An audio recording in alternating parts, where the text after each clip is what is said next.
A holy city. A city enveloped in a tranquil light. A holy city protected by a holy barrier. This was a high-level defense barrier developed through many years of arduous study. This barrier prevented uninvited outsiders from entry and protected the city for over 1,000 years. It is truly the embodiment of the citizens' prayers. It can even block sunlight, allowing the city's natural light to be regulated. It is thus brighter in the afternoon and darker at night. The temperature inside the barrier is mostly fixed throughout the year, creating pleasantly cool summers and warm winters. And thanks to the isolated farmlands, they are able to harvest any season's crop throughout the year. A paradise where no one starves. Every child receives equal education and every citizen is employed. A paradise of law and harmony. Such is the holy city Rubrius of the Holy Empire Ruberian. Hinata walked down the path leading to the great holy chamber. The gentle warmth that enveloped her seemed to soothe her heavy heart. This country is wealthy. No one hungers or sleeps in the streets. Everyone is given a role that they respect. They wake up at the sound of the morning bell and fall asleep at sunset. Those with superior abilities help those with inferior ones. And this harmony ensures that the citizens' happy life continues. A land of equality under God. This reality called the Holy City unfolded before her. Hinata looked at the faces of nearby citizens. They all had a tranquil smile on their face. But she couldn't help feel that something was wrong whenever she was in the city. She could transfer from the Grand Cathedral in the Holy City Rubrius to the Ingratia Kingdom's Western Saints Church in a split second. These two cities were connected via a grand magic circuit. Ingratia's capital was the most advanced city in the world and housed both the Council and the Freedom Association. Thus, in order to spread the Church's teachings there, they prioritized the creation of a direct access into the city. In fact, around 600 years ago, Ingratia Kingdom and the Holy Empire Ruberian exchanged barrier magic for transfer magic and decided to connect their cities. As a result, rather than on this holy land, they gained the ability to establish the Church's headquarters in the Ingratia Kingdom. Hinata, however, found the holy city to be the ideal and sought to create a society that would not need to fight with neither Ingratia Kingdom nor any other state. She sought a society where the weak was not devoured by the strong. However, Ingratia Kingdom and the Holy Empire Ruberian was too incompatible. And that caused her to feel out of place. The free city Ingratia and the harmonious city Rubrius, truly, they are polar opposites. And her discomfort only intensified when looking at children's faces. She could hear children's voices coming from the school built adjacent to the great holy chamber. Perhaps running late, a few children were desperately running towards the building. Those who could run faster were grasping the hands of those who were slow. A common scene that was hardly problematic. Yet Hinata found it uncomfortable. What would happen in Ingratia? There was a school next to the church. So she often saw children playing outside. What was it like? At the crack of dawn, the belated children ran out the gates with a smile. Those too slow would not be able to learn. At that time, those who were quick had the proud look as if they obtained what was naturally theirs. What do you think would have happened to these children who would help others like the kids of Rubrius? Certainly, none of them would make it to the lesson and be yelled by the teacher. Of course, they only had to wake up earlier. Yet this was a trivial difference. But for some reason Hinata's discomfort just wouldn't fade. What was different? Are those faster not kind? No, that's not it. Though they ignored the slower kids, they did not make fun of them. Moreover, the slow kids just sheepishly laughed. They were having fun even while getting yelled at by the instructor. In that case, what about here in Rubrius? The kids all have the same facial expression. A tranquil smile. The same one as worn by the adult's satisfaction. And somewhere within that expression was a sense of abandonment, hence the cause of Hinata's displeasure. She only started paying attention to this after the slime Rimuru mentioned his anger regarding the children. Though it must have been simple nonsense, Hinata unintentionally mulled over his words. Hinata shrugged off these thoughts. She couldn't possibly show such an unsightly appearance before the 7 celestial sages. Last time, immediately after being told that Veldora was reborn, she received a report from the monster's country Tempest. As a result, though the sages had called for her, for some reason they weren't able to meet with her. Thus, a week has passed. That being said, that might have been the first time she had met them as the 7 celestial sages. And noticed something she hardly cared about. Last time, when they were telling her about Veldora, was the first time she had seen them together. Previously, she would study under each one and move on to the next one immediately after finishing the training. And, after graduating as a disciple, she had never met them while receiving her orders. At most, no more than 6 had gathered at the same time. That's just how strange these people were. They've been probably running around the world for some unknown reason. If that's the case, then Veldora's rebirth is an unimaginably important event. Since Hinata had never personally endured Veldora's rampage, she was not surprised at the news but could still judge its importance based on the response from the other nations.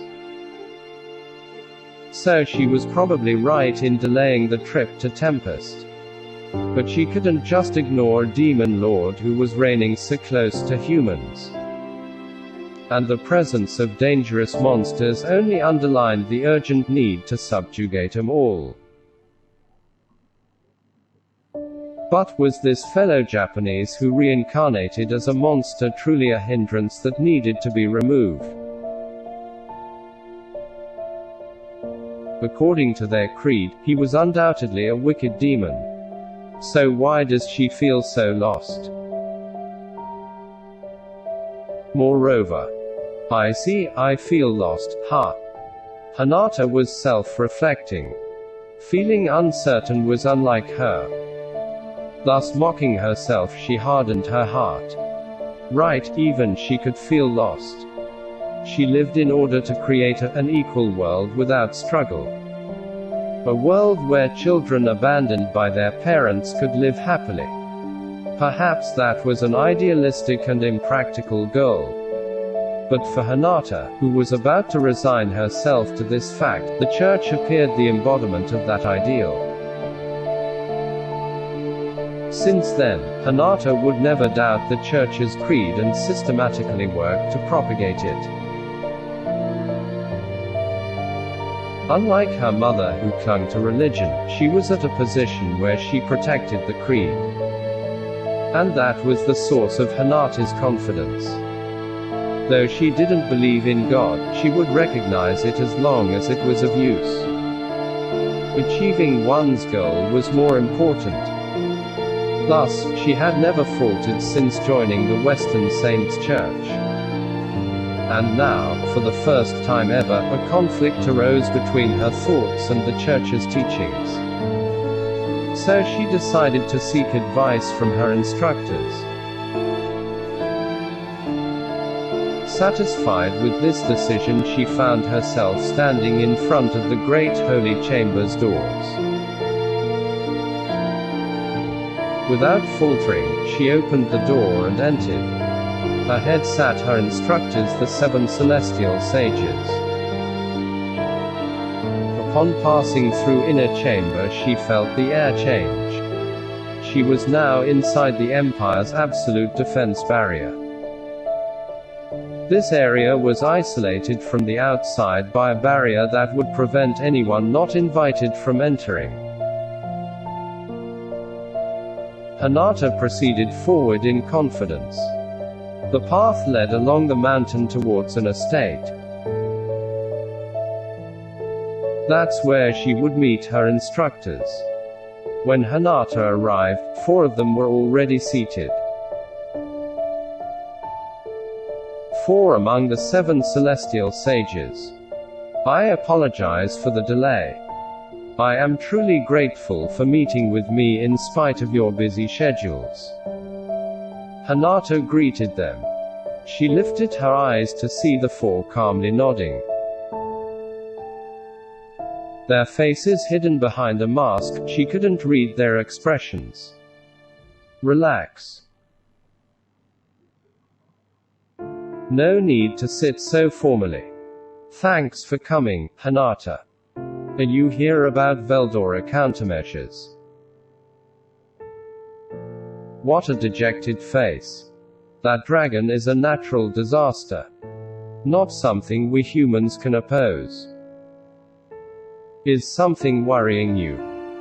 They asked. As always, she could not tell which one of them said what. Perhaps a single one said every one of those lines. That's how strange they are. Even the instructors said that it's pointless to fight Veldora. But does that not go against their creed? When she asked, they responded that Dragon Veldora is a monster and is also not a monster. A dragon is actually a holy spirit and is thus a ball of energy. Therefore they were nearly intangible beings. And further, they added, that annoying dragon recently joined hands with a newborn demon lord.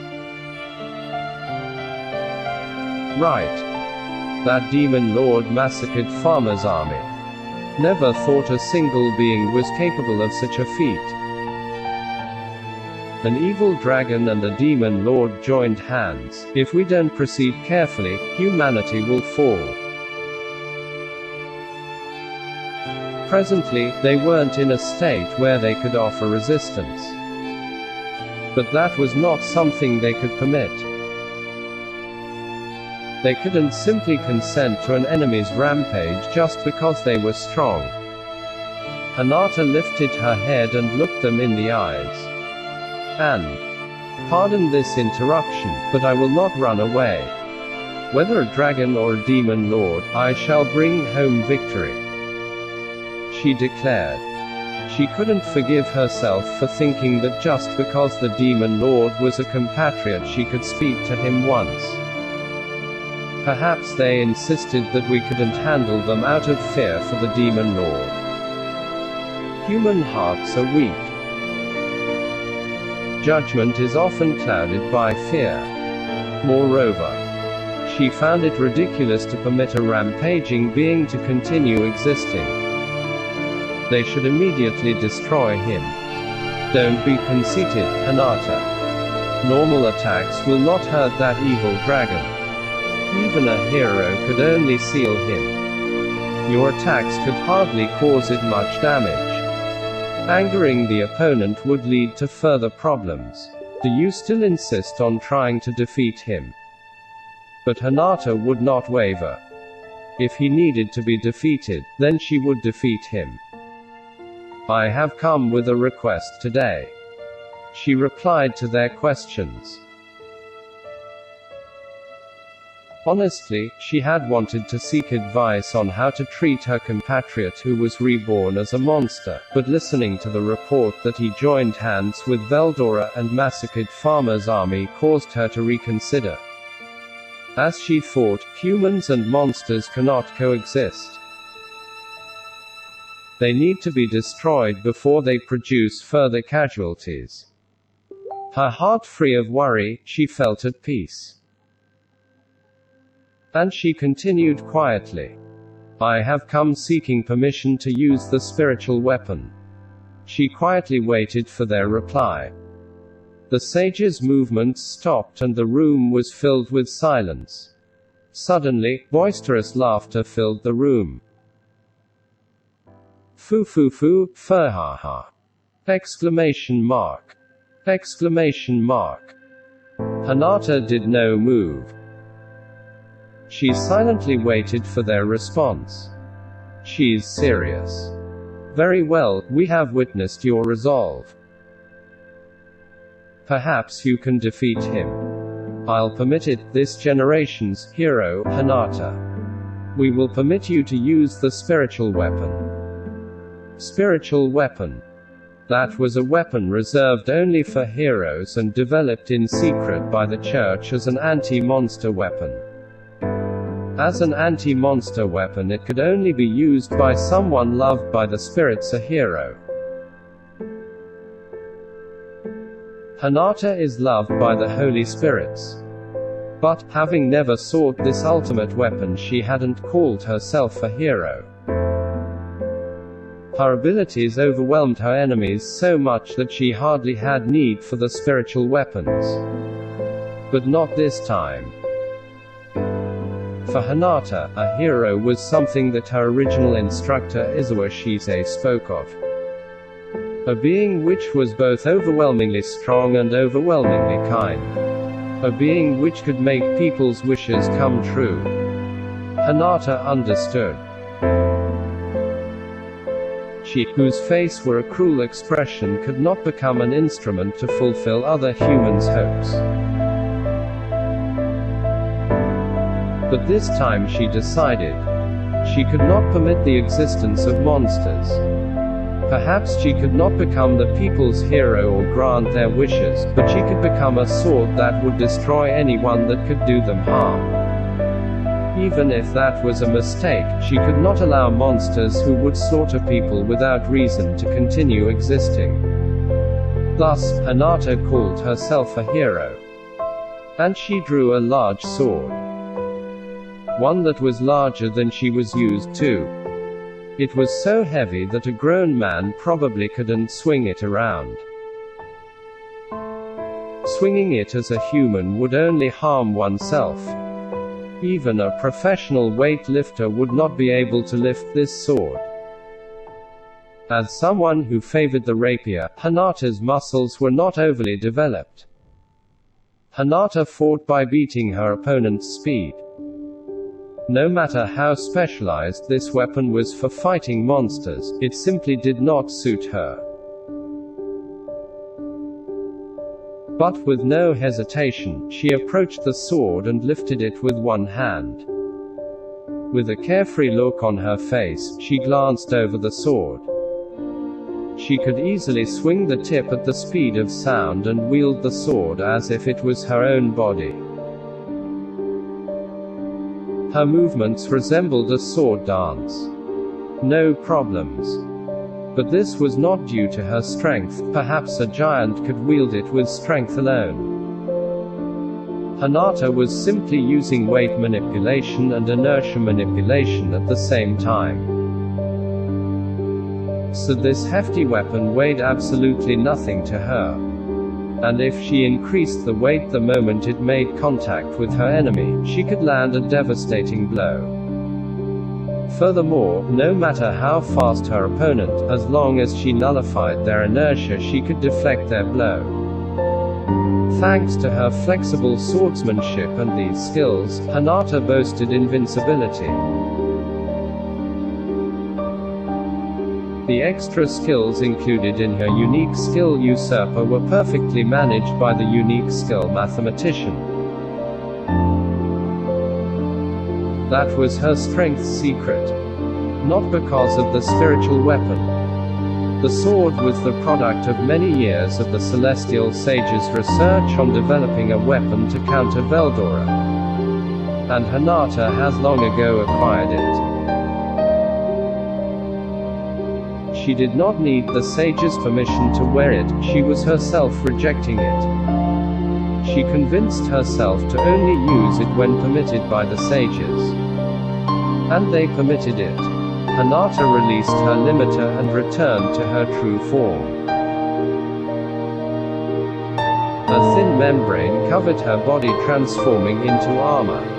That was the reason why she did not wear any.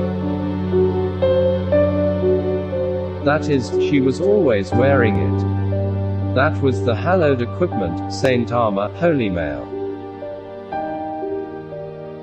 It was woven from high-level spirit power and could only be worn by those who surpassed human powers.